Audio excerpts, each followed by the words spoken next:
Saindhav movie trailer కి భారీ response వస్తుంది.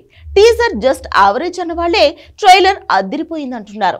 ఇది నిజంగా విచిత్రమైన పరిస్థితి. అంతేకాదు హనుమాన్ టీం వదిలిన స్తోత్రం కూడా మతిపోగొడుతోంది.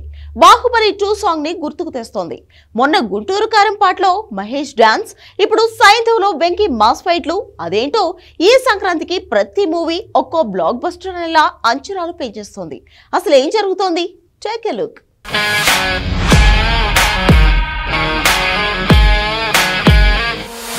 సైంధవ్ మూవీ ట్రైలర్ వచ్చాక ఈ సినిమా మీద హైప్ ఓ రేంజ్ లో పెరిగింది. హిట్ 1, హిట్ 2 అంటూ యాక్షన్ థ్రిల్లర్స్ తో మతి పోగొట్టిన శైలిష్ కొలను సైంధవ్ను అంతకు మించేలా తెరకెక్కించినట్లుగా కనిపిస్తోంది. విక్టరీ స్టార్ 75వ మూవీ అంటే ఆ రేంజ్ లోనే ఉంటుందంటున్నారు. అసలు సంక్రాంతి పోరులో ఈ సినిమా తట్టుకోగలదా అనేంతగా టీజర్ వచ్చినప్పుడు కామెంట్లు వచ్చాయి. ఇక ట్రైలర్ వచ్చాక సీన్ రివర్స్. యూట్యూబ్ ఊగిపోతోంది. ఒకప్పటి గణేష్ మళ్లీ వచ్చాడా అనేంతగా వైబ్రేషన్సే మారాయి. గుంటూరు కారం కుర్చీ మడతపెట్టి సాంగ్ వచ్చినప్పుడు ట్రోలింగ్స్ ఎంత జరిగినా మహేష్ డాన్స్ తో వైబ్స్ మారాయి. ఇక ట్రైలర్ వస్తే ఇదెలా అంచనాలు పెంచుతుందో చెప్పలేం. విచిత్రం ఏంటంటే హనుమాన్ మూవీ తాలూకు కొత్త పాట గ్రాఫిక్స్ ప్రోమో మతి పోగొడుతోంది. బాహుబలి 2 బిగినింగ్ లో వచ్చే పాట తాలూకు గ్రాఫిక్సే దీనికి వాడారా అనేంతగా ఆ పాట ఉండడంతో తూటలా దూసుకెళ్తోంది.